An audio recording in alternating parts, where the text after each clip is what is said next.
है। मेरे साथ ऋषभ तिवारी हैं, ईशान त्यागी है, ब्रिगेडियर दत्ता हैं और मिश्रा जी हैं, देवकीनंदन मिश्रा जी। देवकी सर, मैं आपसे जानना चाहूंगा, आप तो घूमते हैं, लोगों से कनेक्ट करते हैं, आप 70 साल के बुजुर्ग से भी बात कर लेते हैं, आप 17 साल के युवक से भी बात कर लेते हैं। मुझे बताइए, क्या देश में ऐसा माहौल है कि सेना के ऑपरेशंस पर राजनीतिक बहस जरूरी हो गई है क्या? Please unmute yourself sir, please unmute. हाँ, अनम्यूट है। आवाज परफेक्ट आ रही? Perfect sir, perfect, crystal clear. सेना जो कुछ भी करती है उस पर राजनीतिक बहस नहीं होनी चाहिए। हाँ लेकिन ये बहस करता कौन है? ये राजनेता ही करते हैं। हाँ। क्योंकि सेना जो कुछ भी करती है उसका क्रेडिट राजनेता लेना चाहते हैं। हमारे मित्र ऋषभ तिवारी जो बीजेपी के प्रवक्ता हैं, उन्होंने कहा कि मोदी जी से सवाल करिए और 2014 से पहले ये नहीं होता था, वो नहीं होता था। 2014 से पहले अगर कांग्रेस ने अच्छा ही काम किया होता तो भारतीय जनता पार्टी को क्यों चुना देश की जनता ने चुना होता। और जब देश की जनता ने 2014 में चुना, 11 साल से ज्यादा का वक्त हो गया। आज भी 2014 से पहले की ही बात नहीं होगी। आज बात होगी कि इन 11 सालों में क्या हुआ। मोदी जी ने कहा, भारतीय जनता पार्टी ने कहा कि पाकिस्तान पीओके हमारा हिस्सा है, हम पीओके लेकर के रहेंगे। ये सबसे बड़ा एजेंडा था। और आज संसद में क्या कहा जा रहा है कि हमारा मकसद पीओके लेना नहीं था, हमारा मकसद उनकी जमीन पर कब्जा करना नहीं था।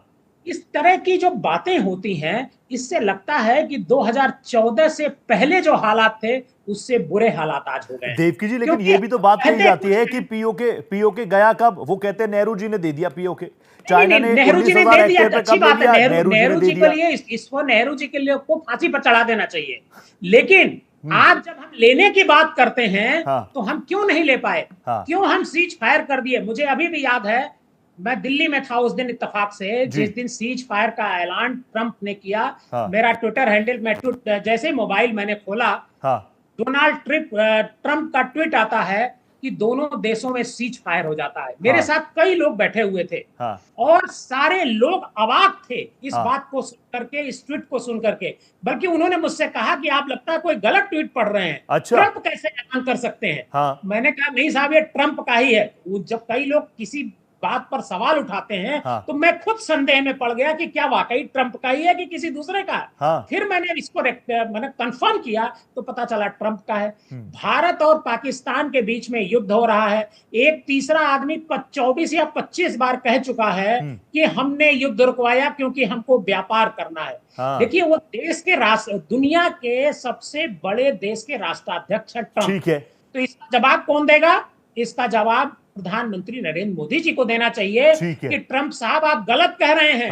हमने आपकी वजह से ये बात बहुत जरूरी नहीं हो गई क्या? क्योंकि हर कोई कह रहा है कि प्रधानमंत्री कहते हैं my dear friend Donald Trump, my dear friend Donald Trump. आपको लगता नहीं है कि इस पर जवाब दे देना चाहिए, या आपको लगता है जो अब तक जवाब दिए मानने को तैयार नहीं है, सच्चाई से मुंह मोड़ा जा रहा है? ऐसा है क्या ऋषभ?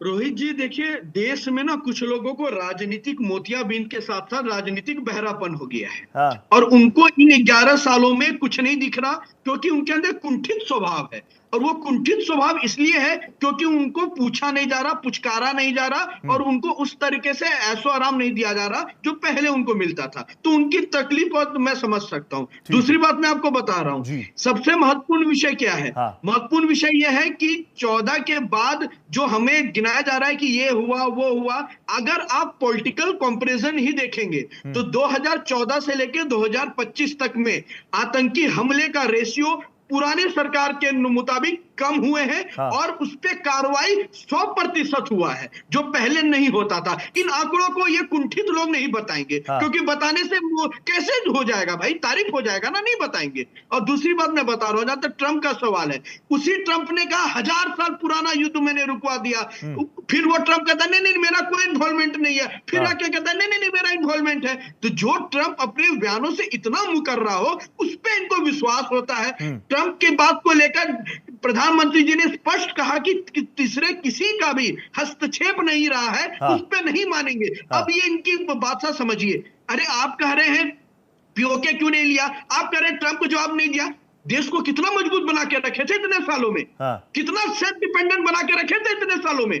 जब आज हम आत्मनिर्भर भारत की बात करते हैं, आज सशक्त होने की बात करते हैं, तो ऐसे सो कॉल्ड इंटेलेक्चुअल अर्बन नक्सल लोग निकलकर मजाक बनाते हैं। अगर आज बीते सालों में देश सशक्त रहता, अपने बल पे मजबूत रहता, दूसरे देश पे डिपेंड नहीं रहता, तो आज हम इतने सशक्त होते कि मजाल नहीं था किसी का। काफी संगीन आरोप लगा दिए। अब मैं ये कंफ्यूज हो रहा हूं कि मैं ईशान जी का टेक लूं कि देव की मुझे नंदन लगता है जी कि बातों से, सिर्फ बातों से देश का पेट भरना चाहते हैं। ईशान, हम कमिंग टू 30 सेकंड दे दो बस, भारतीय 30 जनता सेकंड दे पार्टी के दो। देव कुछ की इस 30 टाइप के सेकंड। जो प्रवक्ता हैं, उनको वो खुद अर्बन नक्सल हैं, वो दूसरों को अर्बन नक्सल कहते हैं, लेकिन मुझे लगता है कि भारतीय जनता पार्टी के इस टाइप के जो प्रवक्ता हैं वो खुद अर्बन नक्सल हैं और अर्बन नक्सल के तरीके से बात करते हैं।